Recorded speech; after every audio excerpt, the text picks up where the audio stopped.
Sanitary order inihain po ng CHO sa BJMP Dagupan dahil sa maruming tubig na dumadaloy sa Tondaligan Beach.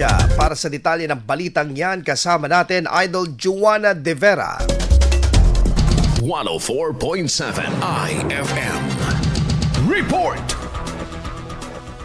Inihain ng Dagupan City Health Office ang sanitary order sa Bureau of Jail Management and Penology male and female dormitories sa lungsod matapos mapag-alaman ng umano'y paglabag sa pamamahala ng maruming tubig na umaagos sa drainage canal patungong Tondaligan Beach. Nag-ugat ang desisyon ng tanggapan mula sa investigasyon na isinagawa noong January 9, 2026 matapos ireklamo ng ilang residente sa Para Street, Barangay Bunuan, Gasat ang mabahong amoy na pinaghihinalaang nagmumula sa piitan. Base sa naging investigasyon, ang mabahong amoy, stagnant water, kakulangan ng malino na daluyan ng maruming tubig at kawalan ng environmental sanitation clearance at sanitary permit ay siyang paglabag sa PD 856 at City Ordinance 1927 Series of 2009. Nauna nang nilinaw ng pamunuan ng BJMP male and female dormitory sa IFM News ang naturang isyu na maaaring nagmumula umano sa idinadaan na basura ang naamoy ng mga residente at tubig na ginamit ng mga PDL sa paglalaba at pangligo. Sa kabila nito, inirekomenda ng CHO ang pagpapatayo o pagpapalawak ng septic tank na may lingguhang siphoning upang matugunan ng basura, gayon din ang paghingi ng tulong mula sa City Engineering Office. Kasama mo rito sa IFM Dagupan, ito si Idol Juana De Vera, Tatak IFM.